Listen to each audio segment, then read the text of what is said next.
Tell me, darling, what went wrong?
Yeah, man, we back. My apologies, y'all. I was having some slight technical difficulties because apparently my XLR cord is having a shortage.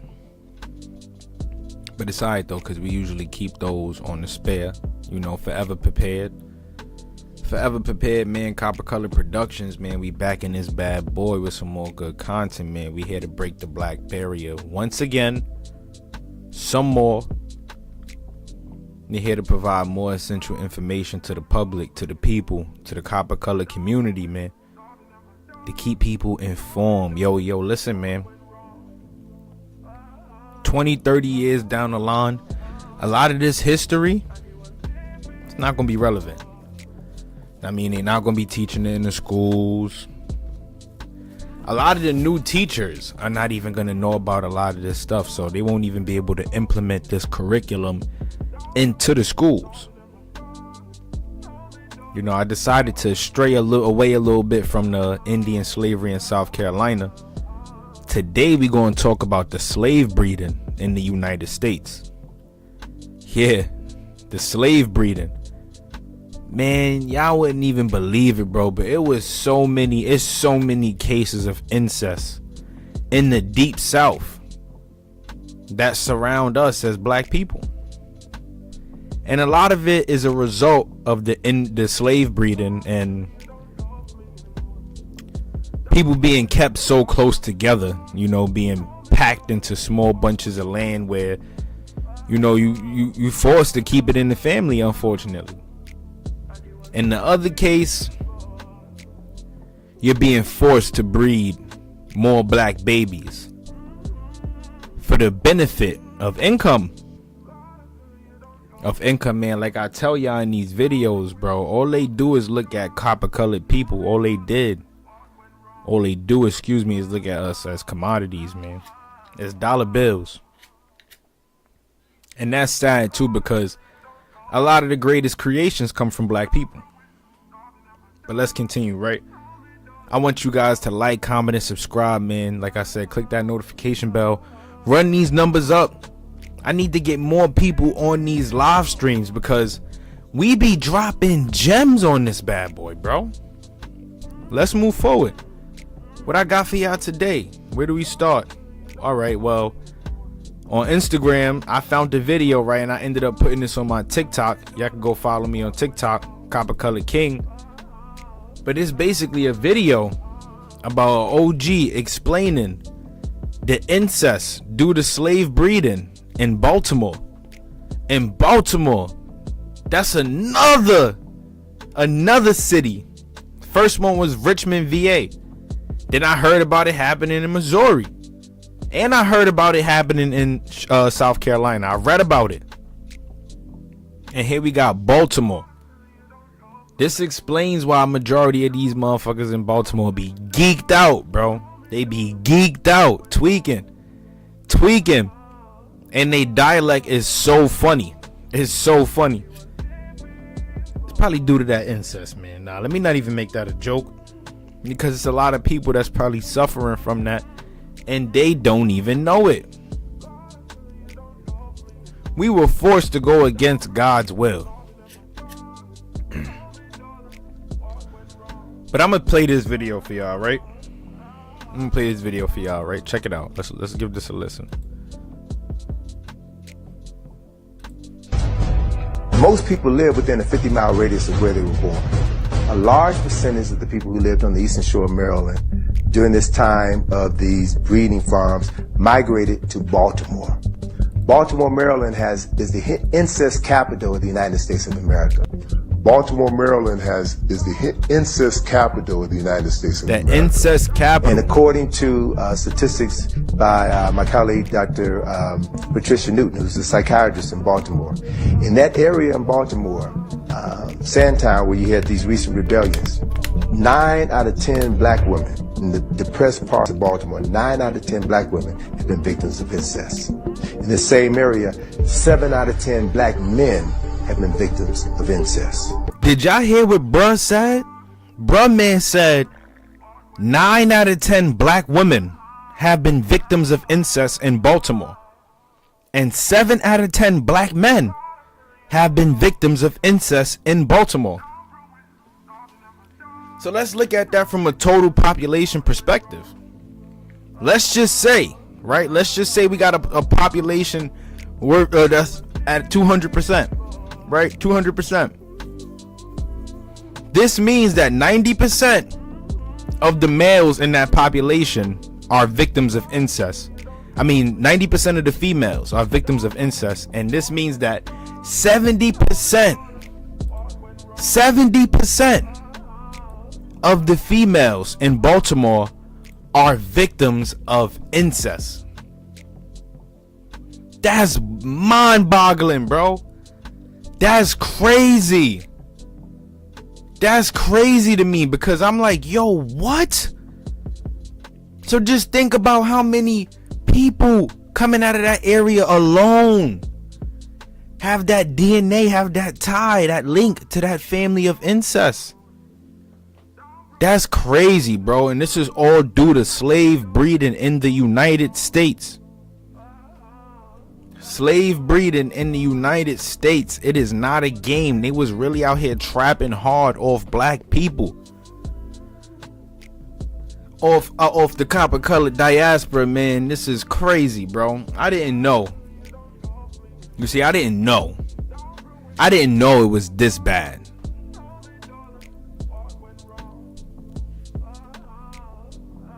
Everything they did was for the benefit of land, income, and to pursue this idea of manifest destiny, which forced these people to believe that it was God's will for them to migrate westward and colonize new lands. And a part of building this America consisted of this slave breeding. Oh my God, this is disgusting, bro. Check this out. How this enslaved man was made to serve as a breeder to increase his owner's slave populations. Nasty works. This is an article, and I read this today, right? All this information that I'm bringing to the channel today, this is new. Like I haven't even read none of it myself. We are learning together. Each one teach one, each one reach one. You know the motto. But I was reading it today, and I'm just like, Jesus Christ, bro, the savagery. They called the Indian savages and barbarians. But to behave like this, man, this behavior is on a whole nother level. Let's check it out. To what they say. The disturbing history of the slave trade brings to mind the horrifying experiences enslaved Africans, dodge that hijack, had to go through while working on plantations in the Americas and other parts of the world.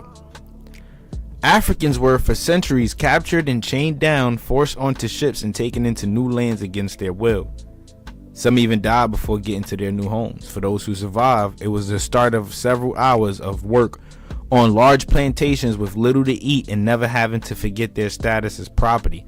Now, this that part right there, it sums up the idea that we are all slaves and that we will never forget that we were slaves and we will never forget our status as property or whatever the case may be. Blah blah blah blah blah. Yeah, I hear you, Mrs. I'm calling everybody an African. Being considered as property, enslaved men and women were not legal to persons who could enter into contracts, including marriage. Essentially, they had no choice in the family or marriage, as children largely became the property of slave owners. It is a well-known fact that slave owners fathered children with their slaves, while some encouraged marriage to protect their investments in slaves. We spoke about this before. They got with these, they put these slaves or these women under their family so that they wouldn't lose that asset. They would not lose their asset. Thus, these married families turned this slave corporation into a business, pretty much. Into a business because the woman then became a part of that slave trade business. In 1808, when Congress banned the transatlantic slave trade, slave owners were no longer able to import slaves who would work as skilled laborers on plantations or on public projects. Thus, many owners started forcing enslaved men like Charles Magruder to procreate. Magruder was basically rented out to form a plantation to plantation. Magruder was basically rented out to go from plantation to plantation to breed with other African women. said Marie Magruder, the great-great-grandchild of Magruder. So she is the great-great-grandchild of this Magruder man, most likely a victim of incest. That's crazy, right? She's speaking out against it, yet she knows that her great-great-great-grandfather, or whatever the case may be, was one of these men that were being used to procreate, that was being used for slave breeding. So what does this make her? A victim of that slave breeding, correct? I'm not bugging, right? I'm not bugging. Let's continue. Marie said that just as the enslaved African woman her great-great-grandfather got involved with had no choice in marriage or family, Magruder was also surviving himself. Marie, who now runs the family farm, is among other descendants of Magruder who shared his story with ABC News this month in hopes of finding each other. They believe that Magruder is the patriarch to most black people from Alabama with the surname Magruder. Damn, so you know what that means? You know how many people related to this man? Victims of incest? I can only imagine how many people in Alabama actually living with that last name Magruder right now. And that would be crazy, right? If there was probably more than a total of 200 people with that last name. So if many black people from Alabama got that surname and they could trace their lineage back to Magruder, and Magruder was a force to procreate, then this means that these people are descendants of a slave breeder, or a commodity that was used to breed other slaves. Most likely he could have been sleeping with his sister, cousin, auntie, moms, and wouldn't even know it. They wouldn't even know it. According to J.R. Rothstein, his great-great-grandfather may have had up to 100 children. See, I said 200. They said 100 children, though records say he had at least 40. He said that the children of Magruder had at least had each of them had their. He said that the children Magruder had, each of them had their own children, about a dozen. So if Magruder had 100 children, that means 100 each of these children had 12 kids. Had about a dozen kids, 12 kids. Like a carton of eggs. He was just pushing out cartons of eggs. My son is a brown egg maker, for real. He is a brown egg maker, for real. This is crazy, bro. It blows my mind because it makes me think, like, what if I'm a victim of this stuff? I've only found a way to trace a good, I would say, 45 to 48% of my family lineage. The other parts, I'm having a hard time. But maybe some of that information lies within this slave breeding, though. But never know. 95-year-old Lucille Burden Osborne said while growing up in a house that contained family members who had survived slavery, she had heard stories about her great-grandfather Magruder. Evidently, old man Charles Magruder must have been an important person to the community because we would hear his name many, many times. Osborne told ABC News, but nobody seemed to want to discuss how Charles fit into that slave situation, and it seems like everybody would whisper when talking about Charles. So this is what stands out in my mind, that he must have been the big daddy, because during his early years, he was considered a slave breeder. Woo! Tough. Born as a slave in North Carolina in 1822, Magruder was emancipated after the Civil War.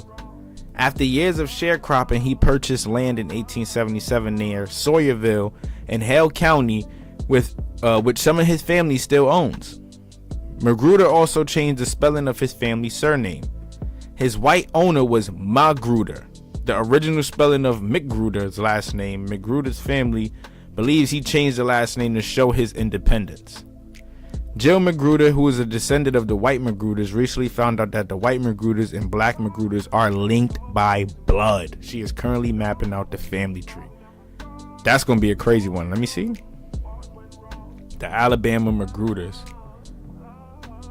She's trying to map out this family's family tree. Wow, so they found the link of white and black blood right through this one man, Charles Magruder. Through slave breeding. You see how crazy this is?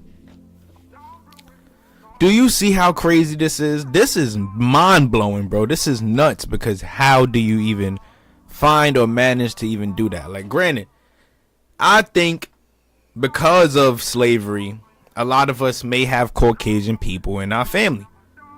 There is a possibility. There is a possibility. But to link it and find out like this is nuts. Just imagine how many other people are within this scenario or have the ancestors went through this same situation. That means, right, for the fellas and females, for both, you gotta start finding out these last names. When you about to meet, yo, what's your last name? You got any Magruders in your family? You a Magruder? Is your last name Magruder? Especially what, y'all from Alabama? You better start asking, because you never know. You be dating somebody, you smash, and you only know their first name. You don't know the last name. Next thing you know, woo woo woo, somebody pregnant, but y'all both Magruders. Oh shit, yo, we cousins. Yo, we cousins. That's crazy. That's crazy. More or less though, right? This just takes me back to this right here, right? I found this article on Google, and it's basically the Anglo-Saxon Caucasian man's ideology behind making someone a slave. Like, what is the process behind making a person a slave? How do we do this? How do we make someone a slave, right?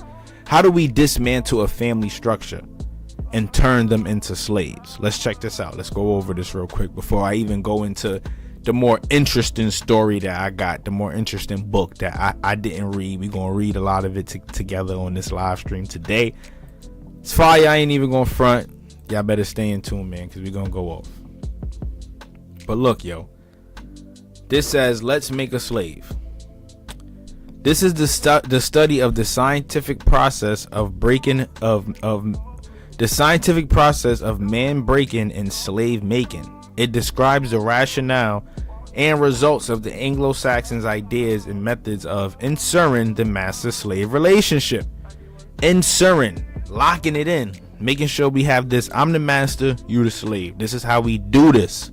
This is the the scientific study. I was about to say biological study. The psychological study. All right, so in order to make a slave, what do they need? First of all, we need a black Negro. A black Negro man, a pregnant Negro woman, and her Negro baby. Her Negro baby boy. Or baby girl, assuming. Second, I will use the same basic principle that we use in the break-in of a horse. Listen to this, right? Because this is where it gets extremely disrespectful. You know, to tame a horse, right? You take the rope, you throw it on the horse. For those who play Red Dead, it broke it down. This is how you tame a horse. And you just, like, while it's wilding out, you just tame it. Like, all right, relax, girl. Relax, boy. You know how them cowboys, that's how they used to do it, whatever the case may be. This is what they comparing that to. So let's continue. Right? We use that in breaking of the horse, combined with some more sustaining factors. When we do it with horse, we break them from one form of life to another. That is, we reduce them from their natural state in nature. Comparing this to man, they reduce man from his natural state in nature, and they reduce the women from their natural state in nurture. Let's continue. Whereas nature provides them with the natural capacity to take of their needs and the needs of their offspring, we break that natural string of independence from them and thereby create a dependency state so that we may be able to get them we may be able to get from them useful production for our business and pleasure. That's crazy, right? Because when I was reading this, I'm thinking about food stamps and all that. Like, oh, like that's a source of dependency.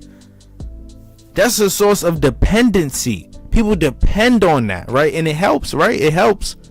But when we depend on it, it keeps us yearning for this governmental power.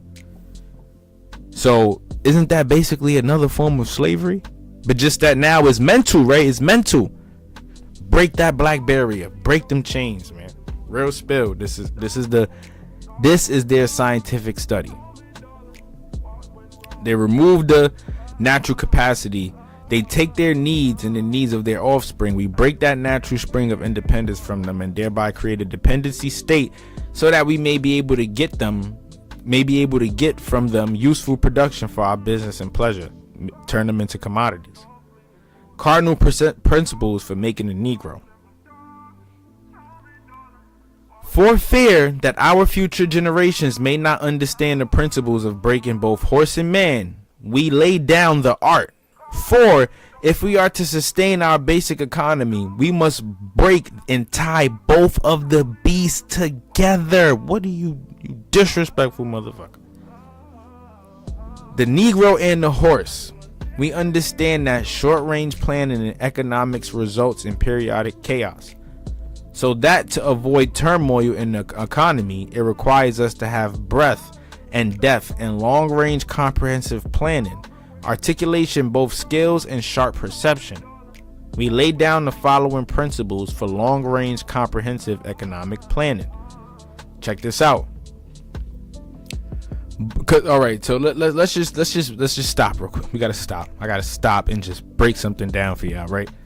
So now, before the horse was domesticated and used as a source of transportation or to help with labor or whatever the case may be, they had to break these horses into being able to do that work. Horses evolved up until this point of where we are today of being able to do what they do as far as being comfortable with human presence and whatever the case may be, because it wasn't always like that, right? It wasn't always like that. Just like man, when man, hence the aboriginals, when we are out in the wild and we doing our thing, we aren't wild men, but we're free. We live by our laws. We live by nature. We use what nature has to give us or whatever the case may be. So when you looking at both of these scenarios and you tie in those two perspectives, the breaking of the horse and the breaking of the human can both be compared, and it could both be compared and looked at from the use of them being a commodity. We now see how they're using the horse and turning it into a commodity, and they're using humans and turning them into commodities. Black people, copper colored people. Horses help with labor, they help with transportation. Black folks help with labor, and they help create the items and these things that the people used for transportation, other than picking cotton and crop sharing and whatever the case may be, farming, or any other job that they had for a slave, for the most part, right? Both must be broken and tied together for orderly production. For the orderly futures, special and particular attention must be paid to the female and the young offspring. Why? Because the female is what produces the slave. The young offspring is what becomes and what can be trained to be that obedient slave. So you women, you female, you keep giving me these slave babies and I'm gonna keep raising them up to be obedient slaves. Both must be crossbred to produce a variety and division of labor. Hence slave breeding. Both must be crossbred. Who? The female and the young offspring? So you getting the mom to have sex with the baby boy? Both must be taught to respond to a particular new language. Obedient slave. Psychological and physical instruction of containment must be created for both. It's crazy. We hold the above 6 cardinal principles as true to be self-evident based on the following discourse concerning the economics of breaking and tying a horse and Negro together, all inclusive of the 6 principles laid down above. Neither principle alone will suffice for good economics. All principles must be employed for the orderly good of the nation. Saying that all 6 of these have to work. You have to do all 6, take all 6 steps to make this work. Accordingly, both a wild horse and a wild or natural Negro is dangerous. This is crazy. Yo, reading this stuff, it just be blowing my mind, bro, because it's like, wow. Like, the fact that it's just crazy. It's dangerous, even if captured, for they will have the tendency to seek their customary freedom, and doing so might kill you in your sleep. Ha! A gem, because we hear about this a lot in these Indian stories, that these captured Indians are rebelling in the middle of the night, creeping up on their masters and murking them in the middle of the night, and then getting low and running back off to their tribe or running back off to their people. Fast forward in the 1800s, these people right here running away to the small reservations and the small plots of land that's reserved for free colored people and whatever the case may be.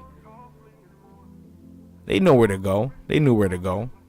But they was murking them right in their sleep, though. This ties back in with that Indian story. Copper colored people, man. They sleep while you are awake and are awake while you are asleep. They are dangerous near the family house, and it requires too much labor to watch them away from the house. Above all, you cannot get them to work in the natural state. Hence, both the horse and the Negro must be broken.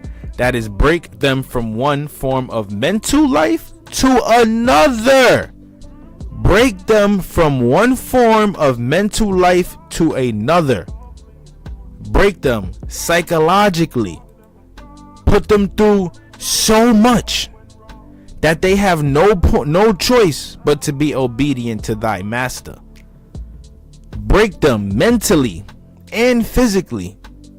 The whipping, the lashings, the overworking in treacherous conditions, not feeding them. These people not drinking adequate water, like good water. They eating rotten fruit, stuff that's falling off the trees, rotten fruit. Keep the body and take the mind. In other words, break the will to resist. Now the breaking process is the same for both the horse and the Negro, only slightly varying in degrees. But as we said before, there is art in long-range economic planning. You must keep your eye and thoughts on the female and the offspring of the horse and the Negro. We're gonna stop right there for this one, because this right here, this gets crazy, and I want to save the second part of this for another video, because I just want to stay focused on the slave breeding or whatever the case may be. But this is the scientific study of how they make a slave. And a lot of this you could kind of compare to the era we live in today. You could compare a lot of it now, because majority of it is mental. A lot of it is mental. Hence having to live, a lot of people living check to check, spending a lot of money on rent, just to live, keeping them obedient, keeping them put in a position to where they have to work and work harder. Like some lady just said the other day, I saw this video on Twitter. She said, I think this is one of the presidential candidates too, the female, that her plan as a candidate is to have people basically working until they die. That's crazy. That is that's the ideology of making a slave, mentally though. But physically, in that aspect, they're comparing to that of taming a horse. So here we go again, going back to this term, right? Commodity. Horses were seen as commodities, right? And they're also animals. So now you're looking at man, a human being, black men, copper colored men, as animals and commodities. Crazy, bro. But like I said, man, we're gonna go back into this slave breeding story, man. Let me just take a sip of water real quick, because we about to go off. All right. So what do we have right here? This is Dorothy Roberts, right? This is her story. This is her story. Not her story. This is a book written by her. Basically about slave breeding. How they killed the black body. This is how you break the woman down and use her as a commodity, but also break her mentally. Instill that trauma in her that's going to pass through her children and through her womb for generations and generations to come. And I read up until this part right here. If you guys could go check out one of my older live streams, we got up to this part right here. And I just want to continue for a couple pages just to give some more insight on this book, you know, and we could learn together about slave breeding in the United States and exactly what it means to kill the black body. You know, that's a crazy term. That's crazy, to kill the black body. To kill the black body? That's like saying we want to get rid of black people, pretty much.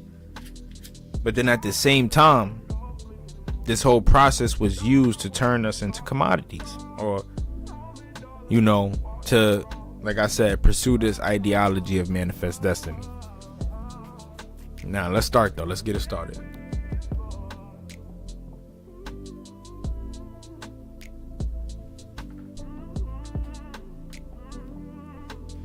Reproducing the labor force. The vitality of slavery. Let's zoom in a little bit. Let's get this a little bit more.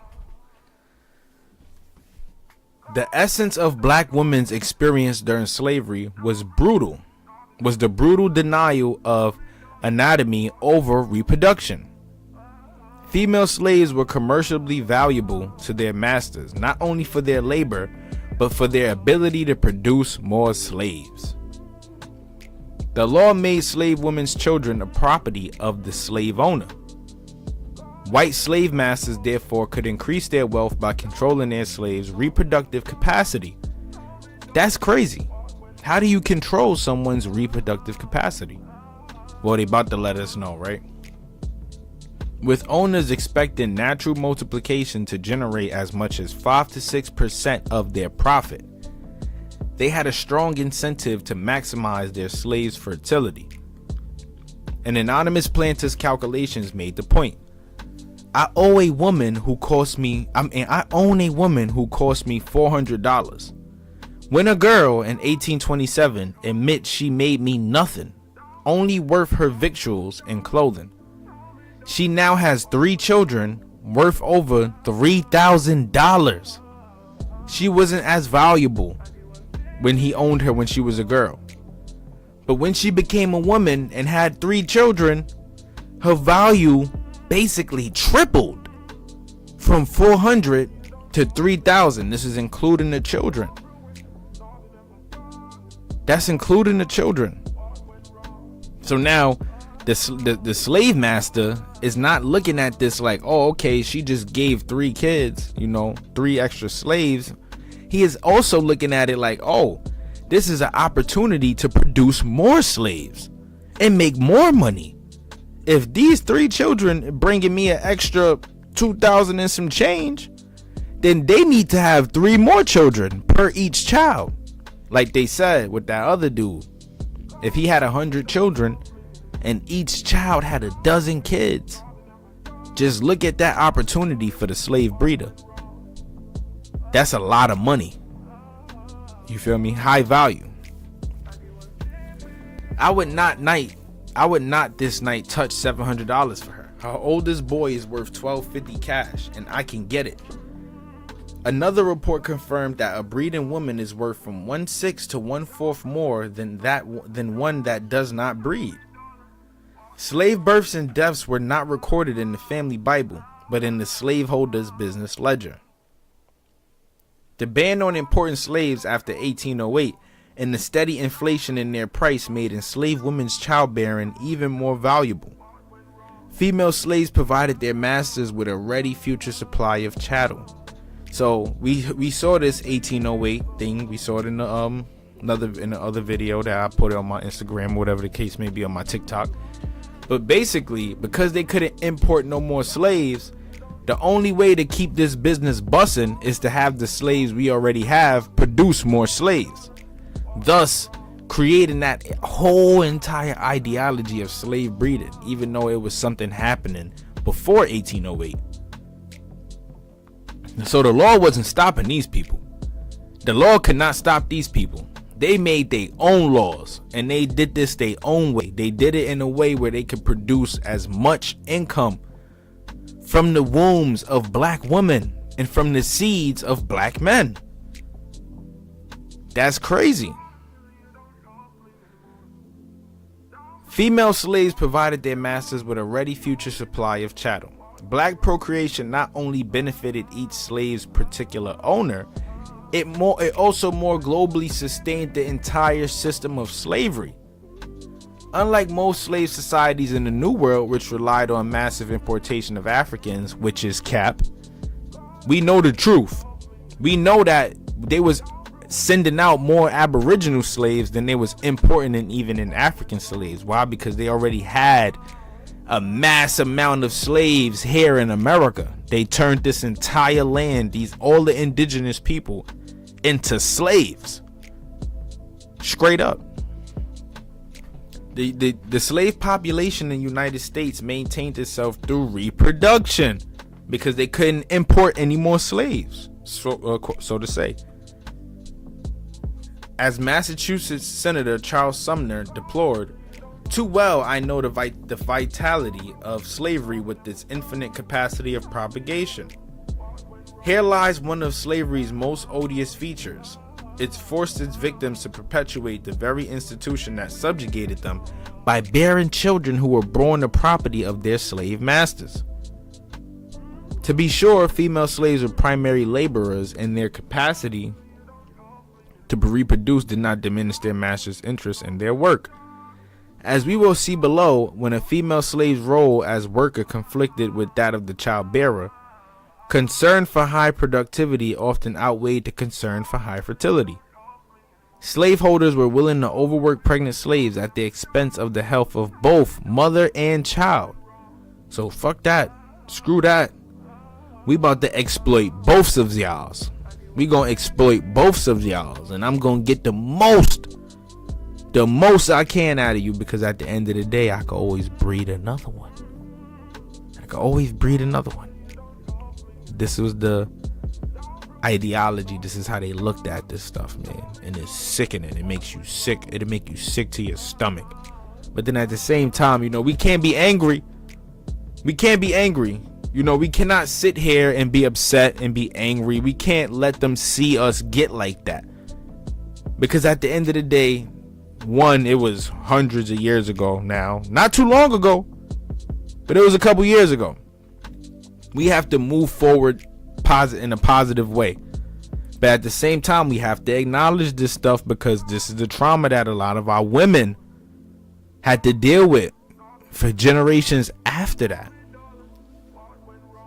At the end of the day, like I said, like I keep saying, man, this trauma, it passes through the womb. So just imagine how many babies, right, born around this time experienced this trauma, and even if they did obtain freedom, the child from these slave breeders, the one who did obtain their freedom, they still remembered everything that happened, and then that trauma is still being passed through the womb, right?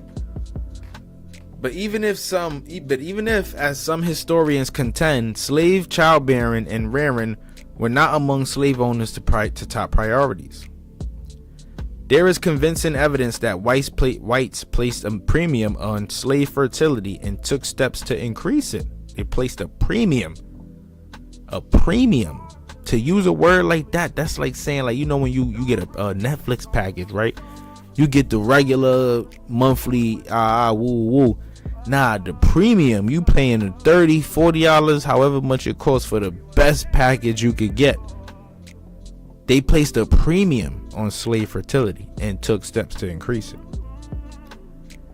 Indeed, it seems incredible that whites who dominated every aspect of their slaves' existence would neglect the attribute that produced their most vital resource, their workforce. Nor can we ignore the sentiments of slaveholders like Thomas Jefferson, who instructed his plantation manager in 1820, Thomas Jefferson, who was also a Moor, or if probably it was Andrew Jackson, one of them.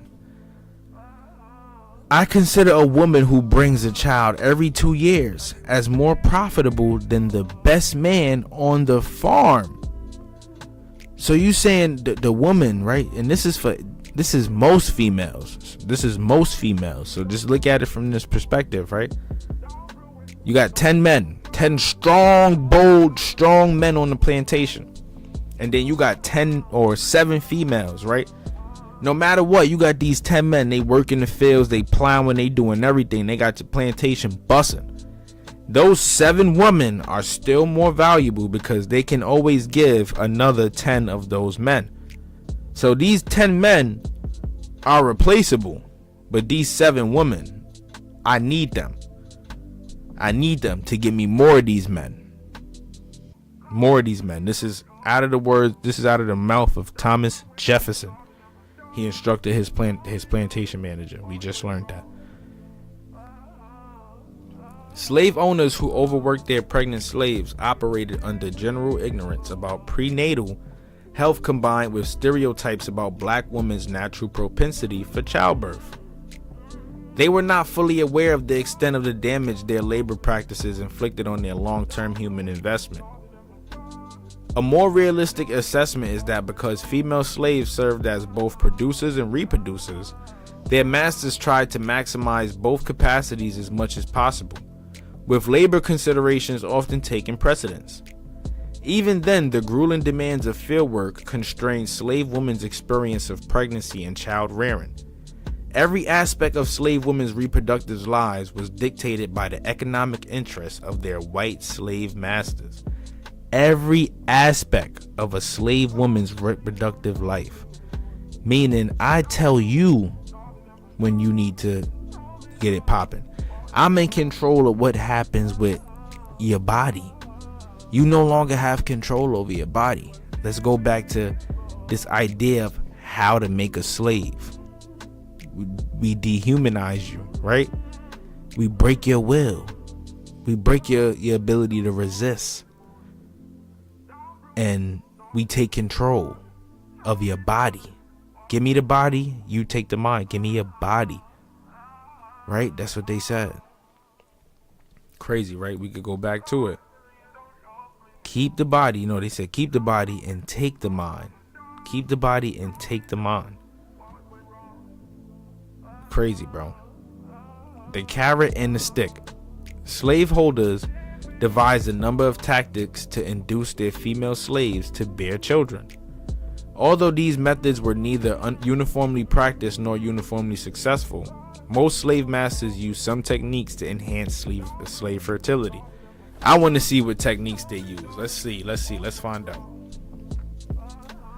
They rewarded pregnancy with relief from work in the field and additions of clothing and food, punished slave women who did not bear children, manipulated slave marital choices, and forced slaves to breed. Wow, so this one right here reminds me of like being a trick, or a pimp.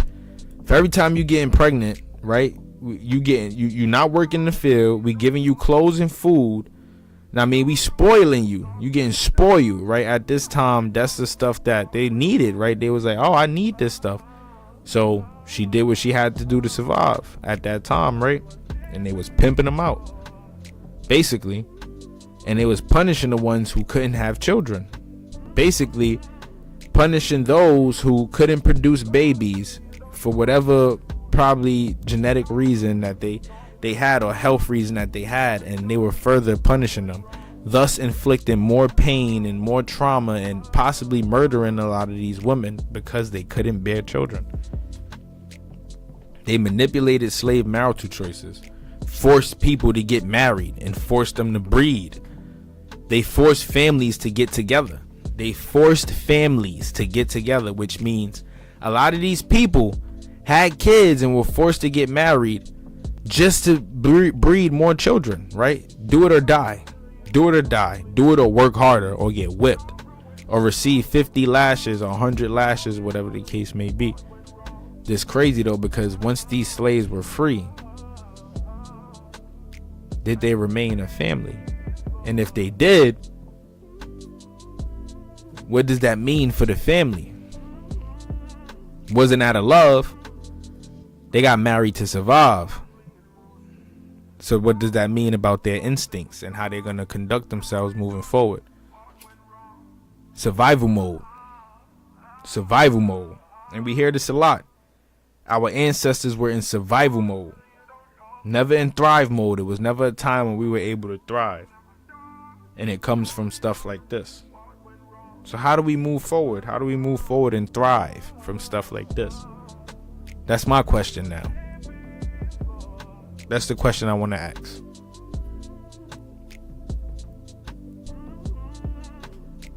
The owner of one Georgia plantation, for example, gave slave families an extra weekly ration for the birth of a child to survive.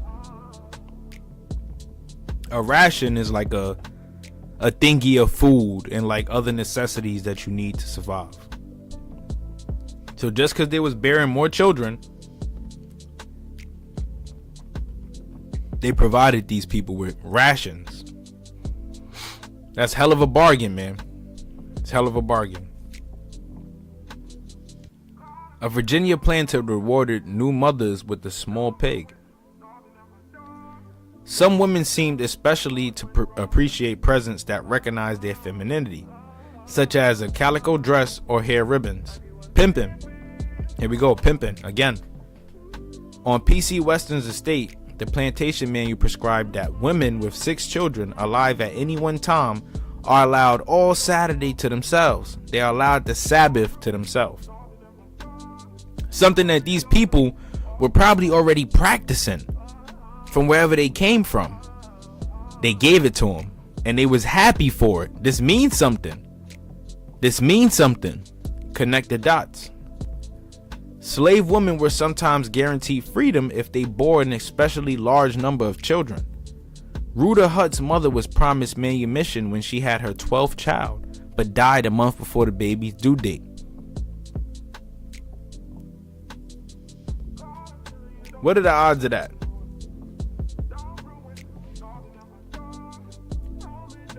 What are the odds of these women being able to bear 14, 15 children without experiencing some type of health complications, especially at this time?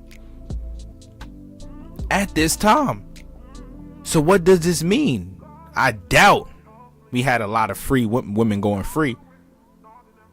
I doubt, because the healthcare, they weren't even taking care of themselves properly. They were slaves. We got to think about that.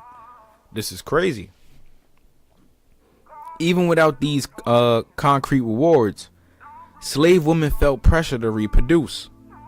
Because a fertile woman was more valuable to her master, she was less likely to be sold to another woman. So women could reduce the chances of being separated from their loved ones if they had children early and frequently. In addition, women could expect some relief from their arduous workload in the final months of pregnancy. Records show that's like working now. When you're working now, women, when they're pregnant, the beginning, you got to go to work, but at the end, you get those days off. Modern day slavery, regular stuff, man. Easy to connect those dots. Records show, however, that expectant mothers receive little or no work relief before the 5th month.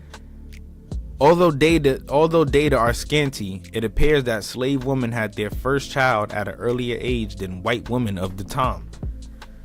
A Virginia slaveholder reported in the early 1860s that the period of maternity is hastened, the average youth of a Negro mothers being nearly 3 years earlier than that of the free race. the first generation of slaves born in America also had more children than their African mothers, who avoid pregnancy for 2 or more years while nursing their infants.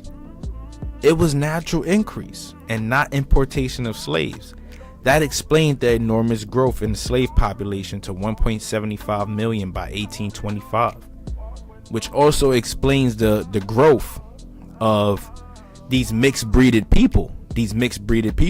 Because, you know, when they say African, we got to remember those numbers were kind of slim. It's kind of slim. So you doubling the population by to 1.75 million. You doing that through these mixed race, Aboriginal, European, Indian, black folks, you know, these some African, mixed African, white folks, you know, stuff like that. A lot of these Creoles coming from Haiti, whatever the case may be, fleeing Haiti, you know, the people fleeing the islands and stuff, or being brought over here as slaves through the slave trade that was going on between America and the West Indies.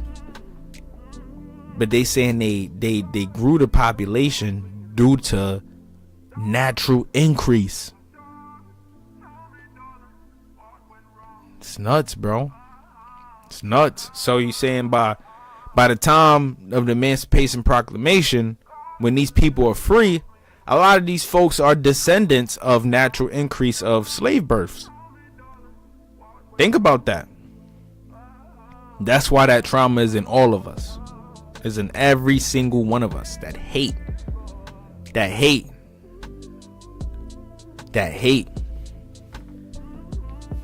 Women who did not produce children, on the other hand, were often sold off, or worse, murdered. 100%. Slaveholders, angered at the loss on their investment, inflicted cruel and physical and psychological retribution on their barren female slaves. Physical and psychological retribution. A report presented to the General Anti-Slavery Convention held in London in 1840 revealed, where fruitfulness in the greatest of virtues, barrenness will be regarded as worse than a misfortune, as a crime, and the subjects of it will be exposed to every form of privation and affliction. Thus, deficiency wholly beyond the slave's power becomes the occasion of inconceivable suffering. Wow. Did y'all see that, man? That's crazy, bro. This is crazy. One witness testified that a North Carolina planter had ordered a group of women into a barn, declaring he intended to flog them all to death. Oh no! When the women asked what crime they had committed, the master replied, "Damn you, I will let you know what you have done. You don't breed. I have not had a young one from one of you for the several months." Slaveholders treated infertile slaves like damaged goods. Wow, bro. So do you telling me you treated my great grandmother like damaged goods? When we go back to this video of this slave breeding in Baltimore, right? You saying that the woman here was treated like damaged goods? We saying that this man and the women he was smashing, the ones who weren't breeding, the ones Charles Magruder was smashing, the ones who couldn't breed for them, they were being treated like damaged goods. These women right here being treated like damaged goods? That's crazy, bro. That's crazy, bro. It's crazy. Often attempting to pawn them off on unsuspecting buyers. Southern courts established rules for dealing with sellers' misrepresentations about the fertility of slave women, similar to rules governing the sale of other sorts of commodities. Slave breeding. Another aspect of reproductive control made the common inducement of childbearing even more despicable. Some slave owners also practiced slave breeding by compelling slaves they considered prime stock. Prime stock, like prime meat, like a prime steak, like this is the top of the line, to mate in the hopes of producing children especially suited for labor or sale. While slave masters' interest in enhancing slave fertility is well established, slave breeding has been the subject of greater controversy. That debate, however, has revolved around the extent and purpose of the practice, not whether or not slaveholders engaged in it at all. In their 1974 bombshell, Time on the Cross, The Economics of American Negro Slavery, historians Robert Fogel and Stanley Ingerman contested the key assumptions about the management of slaves, the material conditions of slave lives, and the efficiency of slave agriculture. Among the myths they debunked was the thesis that the systematic breeding of slaves for sale in the market accounted for a major share of the net income or profit of slaveholders. The thesis that systematic breeding of slaves for sale in the market accounted for a major share of the net income, the slave breeding, a major share of the net income. So the plantation owners with the most amount of slaves, right? When we look at those the records, right, the census records and stuff, and I'm gonna bring some of that to the channel a little later. We're gonna go over that. When we look at those records, that's basically them saying like, okay, majority of these slaves, right? Majority of this income that we got to build this plantation was from slave breeding. That's how we got so many slaves. Children being documented as slaves. Children. Young little kids at birth.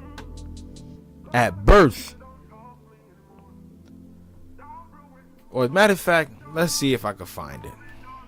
I know I got the entire freaking encyclopedia in here in my email. Let's see something. Slave and free Negro records from the Prince William County. So let's look. Let's just say, for example, we're gonna go to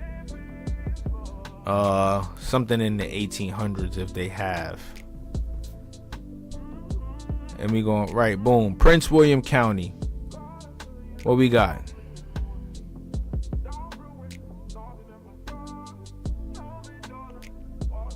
We're gonna try to read. May 19th, 1807. This is Prince William County. Robin, a free Negro, also called Robin Barber, late of the county of Fairfax, laborer who stands indicted for murder, was led to the bar in custody of the keeper of public jail. Oh no, we're gonna skip over that. Because what I'm trying to see right here with this is basically the list of people that they have documented as slaves. And we're gonna compare this right here to the terms of like slave breeding and stuff. So like, look, 1752 Prince William County. Milloy, a Negro belonging to George Foote, 14-year-old. Adam, a Negro belonging to George Foote, 10-year-old. Winnie and Frank, Negroes belonging to George Green, adjusted 10-year-old each. Will, a Negro belonging to James Horner, adjusted 9 years old. Tom, a Negro belonging to John Bohannan, adjusted 10 years old. Joe, a Negro belonging to Isaac Davis, adjusted 11 years old. Adjudged. Boatone, a Negro belonging to Cornelius Kincheloe, adjudged 12 years old. And so forth and so forth.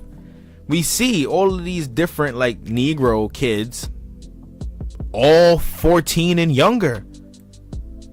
These are slaves. These kids are being documented as slaves. Slaves. Look at the ages on these bad boys. These is little kids, 15, 16, 10 years old. And a lot of them could be relatives due to slave breeding. See, these first couple right here belong to the same slave owner. So who's to say they weren't bred from one slave specifically? Who's to say that's not the case right here in this situation? Let's try to find something in the later 1800s.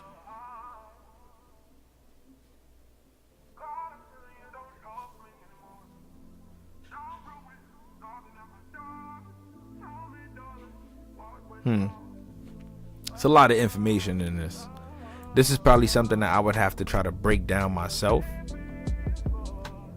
and try to really like understand what's going on with it, because I haven't gotten a chance to go through this article yet. I've been having to read through so many other things. It's crazy.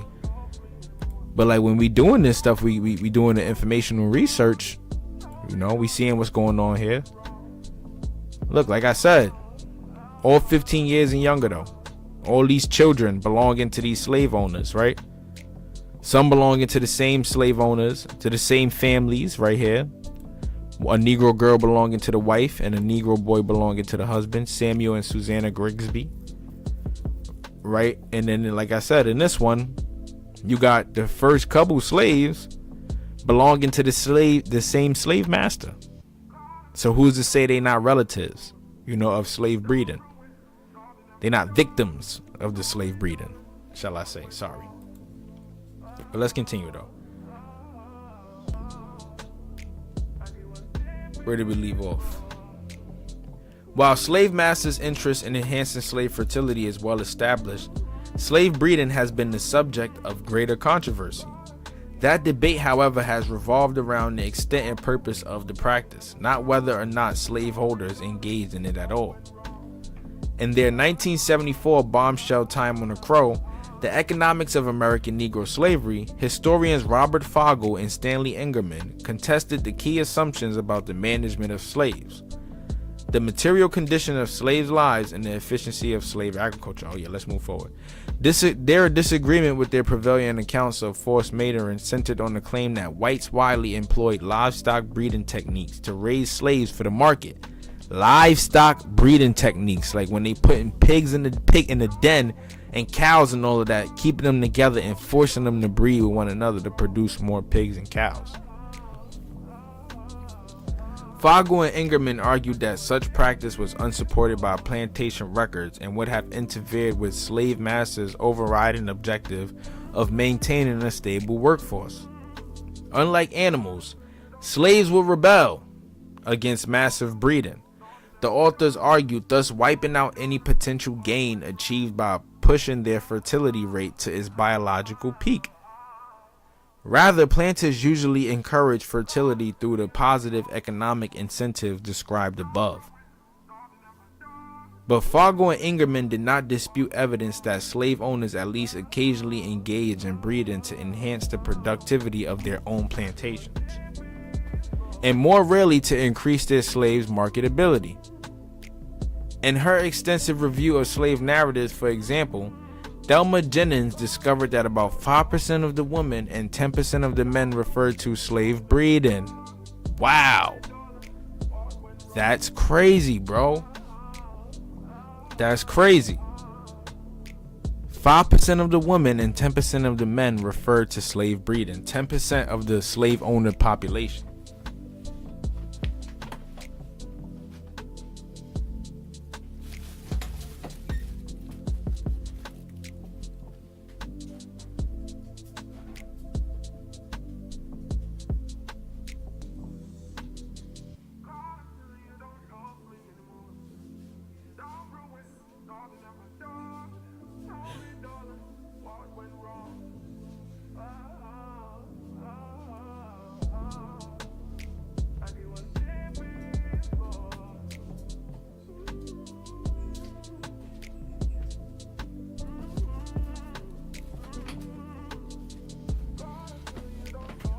Sorry, I had to go get the door. Okay, where we at? In her extensive review of slave narratives, for example, Thelma Jennings discovered about 5% of the women and 10% of the men referred to slave breeding. It is from slave stories such as Rose Williams' experience, which you guys could go check out. I did a live stream on Rose Williams' slave story. That one was crazy. With Rufus, that we learn of the indignities of forced mating.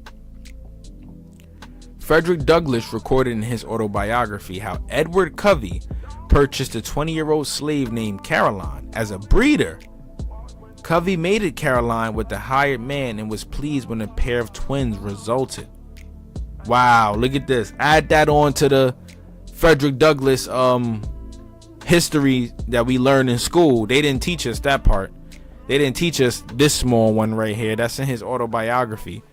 We could check that out. We could go look at that a little bit more deeper, because I have that autobiography actually. We're going to save that for a later live stream. Douglas observed that the slave owner was no more criticized for buying a slave for breeding than for buying a cow and raising stock from her.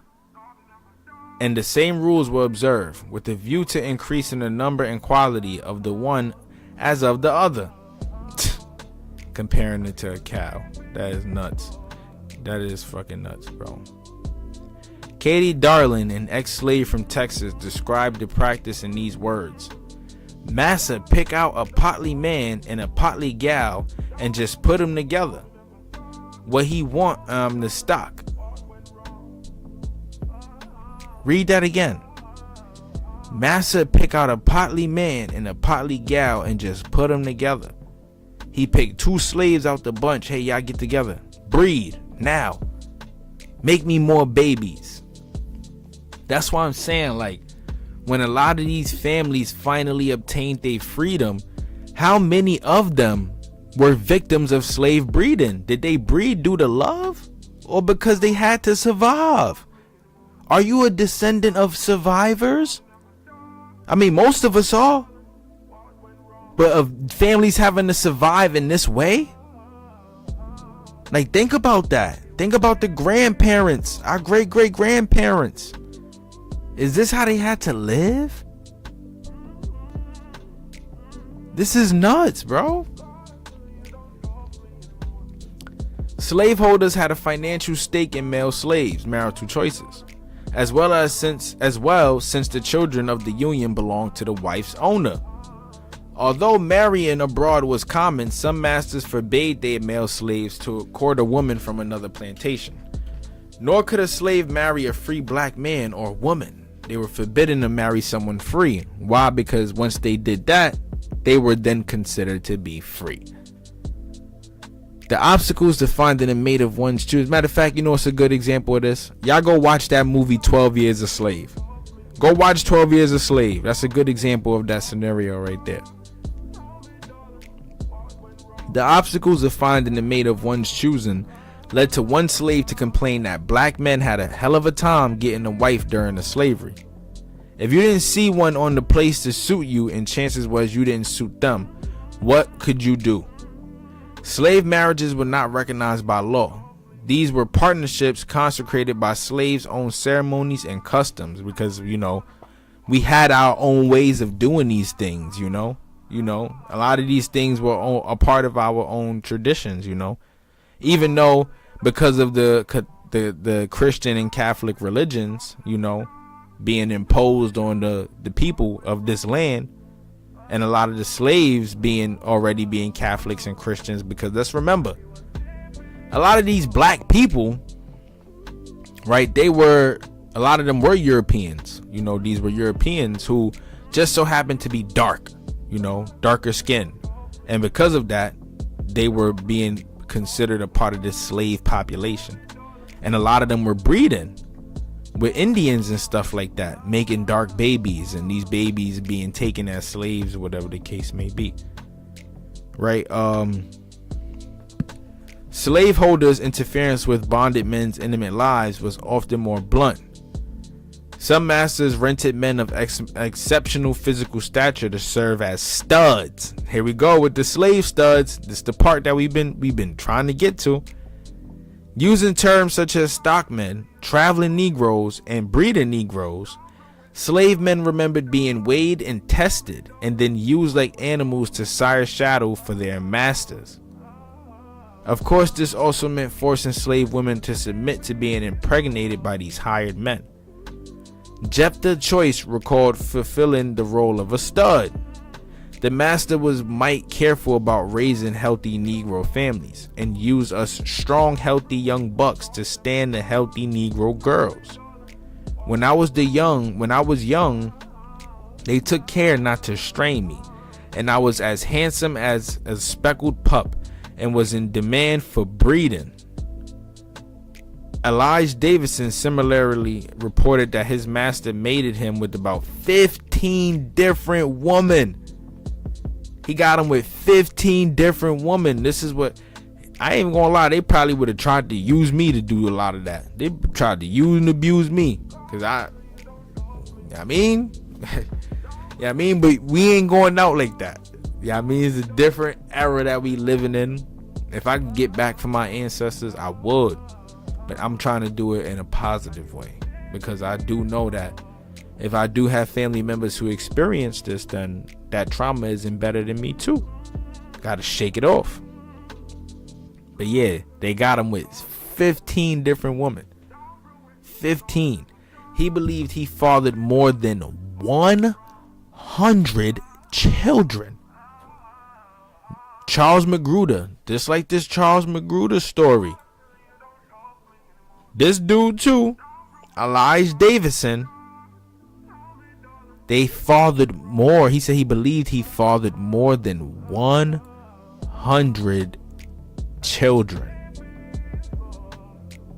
Wow. Think about that. Again, if each of these 100 children had 12 kids of their own, that's 1,200 babies, if I did the math right. Although this was quite rare, some slaveholders also practiced a cruel form of negative breeding. An ex-slave reported that a runty Negro was castrated so that they can't have no more little runty children. So they was castrating us too. Castrating us so that they couldn't have kids. A runty Negro. Assuming that this is a Negro that they can't or don't see no more value with. Maybe the shorter ones or the skinnier ones. Maybe the fatter ones. Yeah, I mean, they all still humans though, bro. Who are you to have to castrate someone in the name of your God, right? In the name of your God. They castrating. I feel like the more I read into this story is just going to get crazier and crazier and crazier. But you know what? You know what I'm going to do? We're going to go over this first paragraph right here, right? And then we're going to break. We're going to break after this too. We're going to break. And then I'm going to bring this back in the next live. Because it's interesting. And I need to save it. I want to save this stuff. Oh, fuck it. We're going to do the entire page. We're going to do the entire page. Yeah, we're going to do the entire page. But I want to save this stuff. Because it gets more interesting. I know it does. It has to. Slavery. Oh, victims of the grossest passion. Slavery is terrible for men, wrote Harriet Jacobs. But it's far more terrible for women. Slave women's narratives often decried the added torment that women experienced under bondage on account of their sex. Female slaves were commonly victims of sexual exploitation at the hands of their masters and overseers. The classification of 10% of the slave population in 1860 as mulatto gives some indication of the extent of this abuse. Most of these mixed race children were the product of forced sex between slave women and white men. Now, I know a lot of this of being, of a different scenario. Like a lot of the women were getting with these men to be free, to lock in their freedom. Not so much for the purpose of producing more babies, because that was also happening, but they did it for their freedom. A lot of them did it for their freedom. Of course, the incidence of sexual assault that did not end in pregnancy was far greater than these numbers reveal. Black women's sexual vulnerability continued to be a primary concern of black activists after emancipation.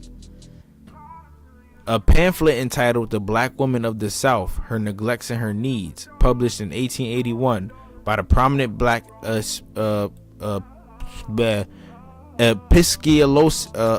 Episcopalian minister Alexander Crummell, emphasized the violation of female virtue. In her girlhood, all the delicate tenderness of her sex has been rudely outraged. No chance was given her for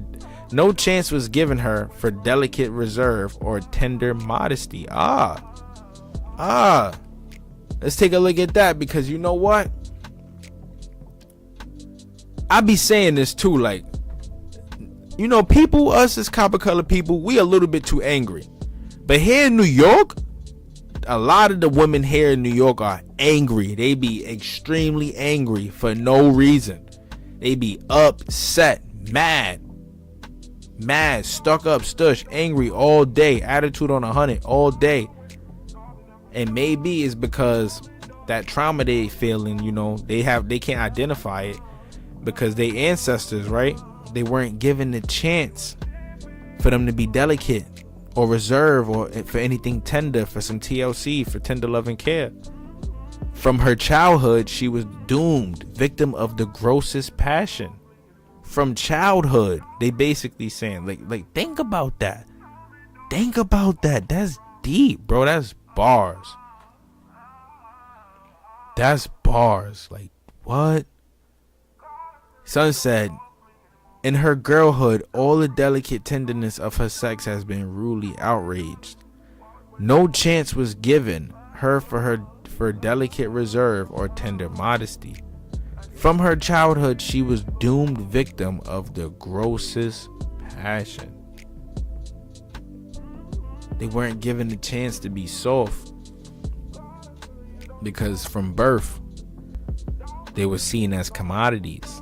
They were used for their most precious, their reproductive organs, the stuff that was blessed to them from the Most High, that was given to them from the Most High. If the instinct of chastity asserted itself, then she had to fight like a tiger for the ownership of her own body. When she reached maturity, all of the tender instincts of her womanhood were ruthlessly violated, thus creating the aggressive and angry female archetype. If they were a Yu-Gi-Oh card, they'll be maxed out. Or Pokemon, they'll be maxed out. And this is because from childhood, that grossest passion, she had to fight like a tiger for the ownership of her own body. Love the women, man. Love the women. Like, love the body. Love the black body. There's no reason for us to keep killing the black body, and we doing it to ourselves now. Why? Because we are unsatisfied with the trauma, with ourselves. We can't identify the trauma and where it's coming from. But this is where it comes from, ladies and gentlemen. This is where it comes from. We identify these things, man, and now we got to create solutions. One of them fellas, love the black body. Love thy skin. Love that copper colored skin, that skin. I be telling my little yeah all the time, like, your skin is something about your skin. When I look at you, your hair, everything, all that, it touch a nigga's soul. So you gotta love they skin, love they body. Because throughout time and history, from what it's teaching us today, they didn't show it no love. We didn't get to embrace our natural side. That's right. It's been ingrained in us. That's right, though. That's right. And you know, I look at it now too. We can look at it now from this perspective. Why we can't even get along as men and women anymore? Like, what's up with that? When was that a thing? Because I remember back in the day, love songs, all that playing. Girls loved the love songs, and fellas used to sing it right along with them. The love songs. What happened? Like you know, my favorite was that Mike Jones. I wanna be next to you. That was my, baby, you on my mind. Want to be spending time with, because I want to be next to you. That was my shit. What happened to all that? Now we can't even get along. Even worse, men still see it as a something to gloat about, or a goal to exploit women for their bodies, and then women exploit themselves. Like, we don't see no resolve when we moving like that. We gotta smarten up, because this is where this stuff comes from. It comes from this type of shit. It comes from this stuff. Think about that trauma. That trauma. Let me see, because I'm always talking about it. You know, I gotta go over Garber, the Myth and Normal for y'all. But let's just see. What did Garber Mate say about trauma in the womb? I just want to see if we could just even find this from just Googling. Right? Because look, we see though, he spoke on trauma during pregnancy and childhood. Right, look. Trauma during pregnancy and childhood. While in the womb, a developing fetus can be influenced by the mother's stress, emotions, and experiences. What? Banger. While in the womb, a developing fetus can be influenced by the mother's stress, emotions, and experiences. Trauma experienced by the mother during pregnancy can potentially impact the child's development. I see that, and you know what I say? After reading this and then looking at how we carry ourselves now, it's like we basically all retarded. We are all retarded because we moving like we sped ed, straight up special ed. Because how can we not realize that when we move like that, we only setting ourselves back? They say 400 years of slavery. Let's add another 400 onto that. Now let's make it 800 years of slavery, and we doing it to ourselves. You feel me? And it's the music too. The music is changing. It's changing how we carry ourselves nowadays and stuff like that, right? But let's continue. I want to finish this out. I want to get this page done so I could, like, I'm excited to even just bring it back for the next live stream, because what we're learning today right here, this type of information is what helps us change things for years to come, for the future. How can we not find a solution when we don't know what problems to address? Here's the problem. The law reinforced the sexual exploitation of slave women in two ways. It deemed any child who resulted from the rape to be a slave, and it failed to recognize the rape of a slave woman as a crime. Legislation giving the children of black women and white men the status of slaves left female slaves vulnerable to sexual violation as a means of financial gain. Wow. You profiting from rape. They are profiting from rape. Think about that. For every woman they rape, and then they produce them babies, right? You're only producing more laborers. Put them on the plantation, they commodities. Yeah, you experienced that traumatizing experience. I don't care though. I'm still getting paid. That's what they saying.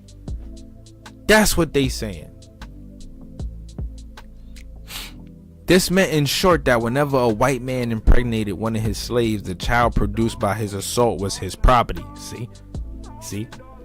The fact that white men could profit from raping their female slaves does not mean that their motive was economic. The rape of slave women by their masters was primarily a weapon of terror that enforced whites' domination over their human property. Rape was an act of physical violence designed to stifle black women's will to resist and to remind them of their servile status.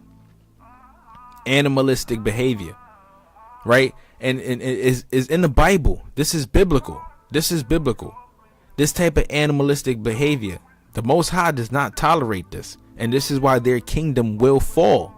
Their kingdom, Babylon, will fall. It will fall because of stuff like this, because they think stuff like this is okay. They thought it was okay. They scared now. They scared. Don't worry, because we on their ass. In fact, a historian, Claire Robinson, points out sexual harassment was more likely to have the immediate effect of interfering with the victim's productivity, both physically and emotionally.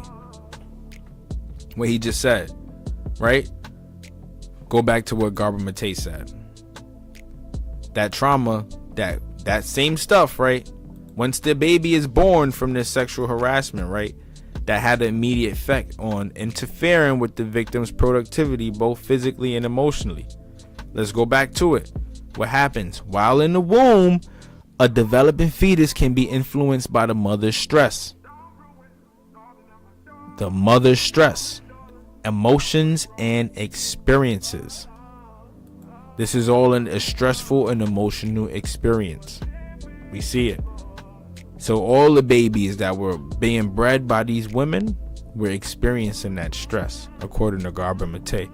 I mention him a lot because he's like a very, very, very credible man when it comes to this stuff. It is intended long-term effect, however, was the maintenance of a submissive workforce. White sexual exploitation of their slaves, therefore, should not be viewed simply as either a method of slave breeding or the fulfillment of slaveholders' sexual urges. I'm gonna give y'all the rest. Might as well. The racial injustice tied to rape is usually associated with black men. Right? That is, that's crazy, right? How they just mentioned, that's the first sentence. That's crazy, right? We are more familiar with myths about black men's propensity to rape white women, which served as the pretext for thousands of brutal lynchings in the South. Yes, it did. Yes, it did. And I got these reactions on my Copper Colored King channel, man. The Copper Colored King, the main channel. Make sure y'all go like, comment, and subscribe. Most of the lynchings and everything were results of the alleged rapings of white women. Most of them, or most of them that were happening, because a lynching is not just a hanging. This is just the murdering of black men. Were results of these men like allegedly roughing up or trying to touch a white woman, which was not true. And I mentioned this Ida B. Wells part, right?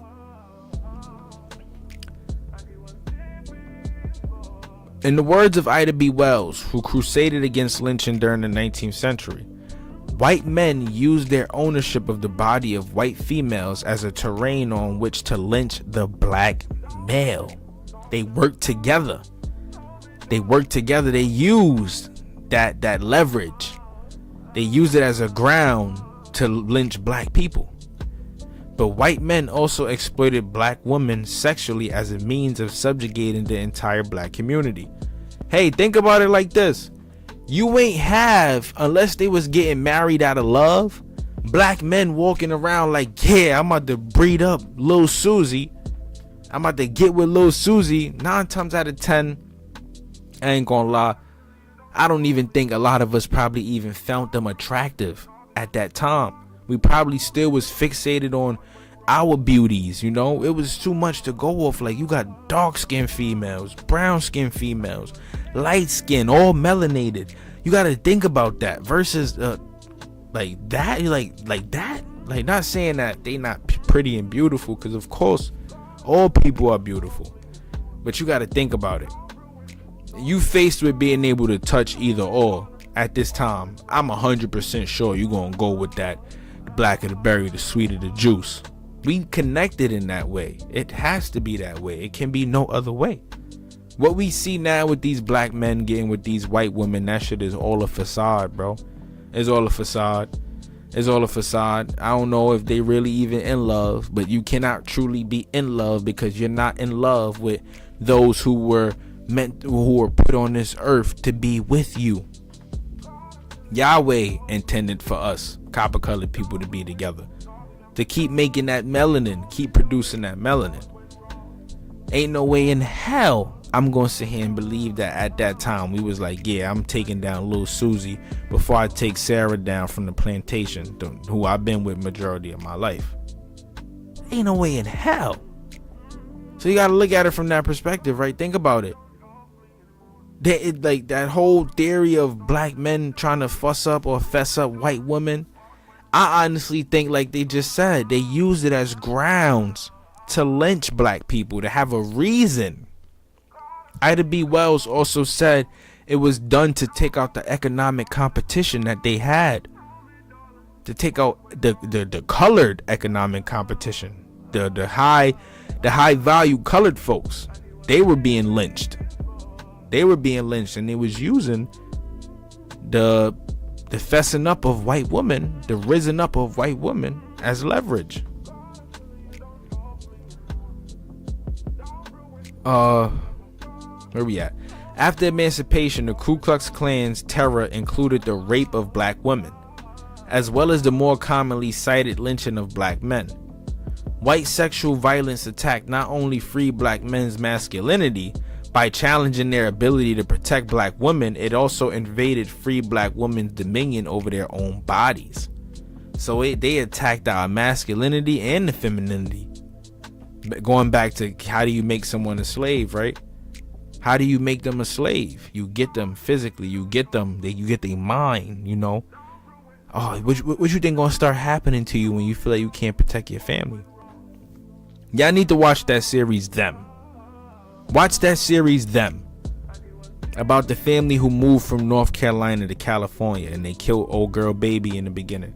Watch that. Watch what was happening to that man, because he felt like he could not protect his family. He broke down.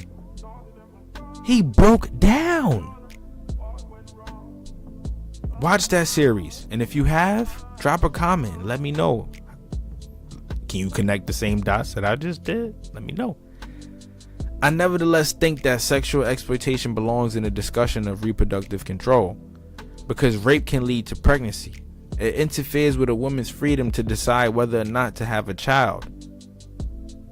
In addition, you know, and let's go back to this. I know a lot of girls to this day who would say something like this, like, okay, because that they feel like, you know, a lot of that stuff is like, it can happen, you know, the rape can happen, you know, I don't want to speak on it like that because it's sensitive, but that it can happen and that you have to be left with that child. It'll make you think, like, why even have a child? I don't want a child. It's scary, you know. It'll scare you from stuff like that, and that's crazy too. In addition, forced sex and forced procreation are both degrading invasions of a woman's bodily integrity. Yes, it is. Both pursue the same ultimate end, the devaluation of the female victim. Although sexual assault and slave breeding are distinguishable, both were part of parcels of white general campaign to control slave women's bodies. A contemporary example of this point is the rape of Muslim women by Serbian soldiers as part of the Serbians' ethnic cleansing campaign. Here too, rape was a form of mass terrorism inflicted on a group of subjugated women. But there are reports that soldiers boasted to their victims, "You will have a Serbian child." Disgusting. The law also forced the sexual exploitation of slave women by allowing white men to commit these assaults with impunity. Slaves were at the disposal of their masters. Owners had the right to treat their property however they wished, so long as the abuse did not kill the chattel. Here we have it. Dang, man, slave breeding in the United States, boy, this is crazy, bro. This is crazy, and at the same time, like I said, it's disgusting. It's disgusting, and that trauma, it instills so much trauma in our people. It instills so much trauma in our people. And now you see, like, just think about the black history that we know of up until the 1990s or 1980s and 60s or whatever the case may be. And everything that happened from that point up until this day. How men changed, how women changed, how we use rap music to devalue and degrade the women. How rap music now, how the women is devaluing and degrading themselves.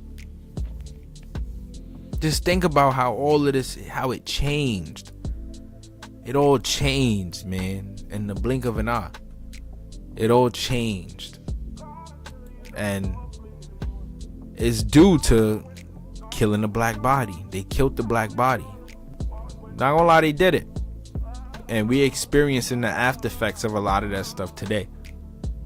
So this is why we have to work on trying to find solutions. Because in reality, if this stuff continues to happen, then our generation, our melanin is doomed, bro. Our people, we doomed. But I have faith. I have faith. I have faith. We got to get it together.